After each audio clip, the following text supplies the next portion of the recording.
हाथी और दर्जी की कहानी।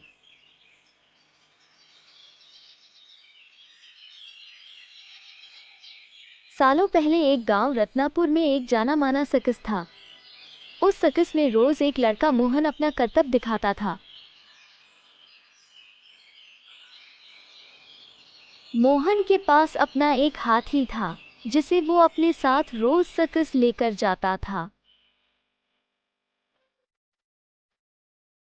सभी गांव के लोग हाथी को बहुत पसंद करते थे।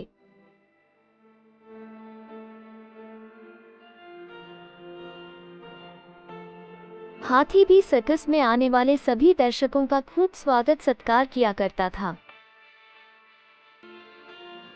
सुबह करतब खत्म करने के बाद मोहन अपने हाथी को नहलाने के लिए तालाब में लेकर जाता था।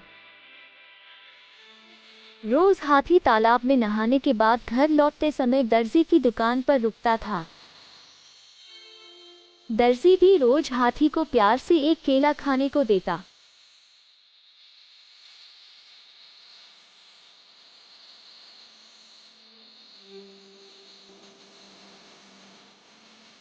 हाथी केला खाने के बाद अपनी सूंड से दर्जी को बाय बाय करके मोहन के साथ घर चला जाता था। ये सब हाथी और मोहन की रोजमर्रा की जिंदगी का एक हिस्सा था। एक दिन हाथी जब दर्जी की दुकान पर केला खाने के लिए रुका तो दर्जी को शरारत करने का दिल हुआ।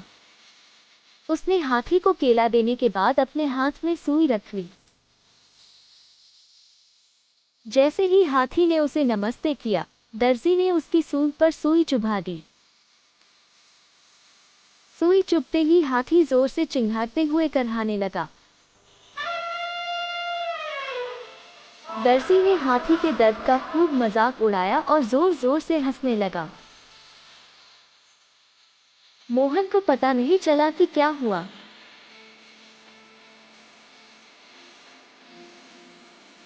वो हाथी को सहलाते हुए अपने घर लेकर चला गया। अगले दिन फिर मोहन और हाथी तालाब से लौटकर आ रहे थे।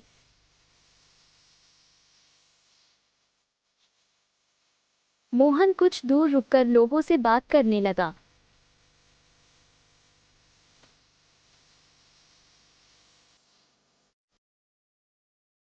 हाथी रोज की तरह दर्जी की दुकान पर रुक गया। आज हाथी ने अपने सूंड में कीचड़ भर लिया था। दर्जी अपनी दुकान में बैठकर कपड़ों की सिलाई कर रहा था।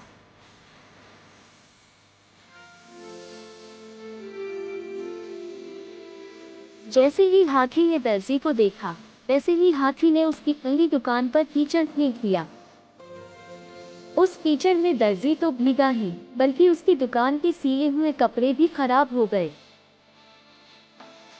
इस सबसे दर्जी समझ गया कि मैंने कल जो किया था, उसी का दंड हाथी ने मुझे आज दिया है।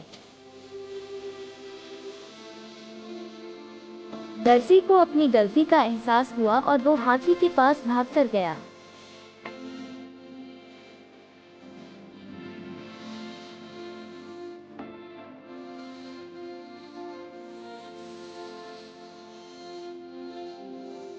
उसने हाथी से माफी मांगने की कोशिश की। उसने कहा, हे गजराज, आपने बिल्कुल सही किया। मैंने जो कल किया था उसका नतीजा यही होना चाहिए। हाथी ने दर्जी की तरफ देखा और अपनी सूंड को हवा में लहराते हुए वहां से चला गया।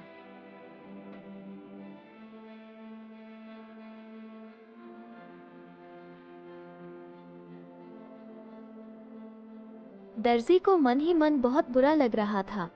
उसने अपने मजाक मस्ती के चक्कर में एक अच्छा दोस्त हाथी खो दिया था। उस दिन से दर्जी ने ठान ली कि वो किसी को भी मजाक में भी नुकसान नहीं पहुंचाएगा। बच्चों, इस कहानी से हमें ये सीख मिलती है कि किसी के साथ भी बुरा व्यवहार नहीं करना चाहिए, मजाक में भी नहीं।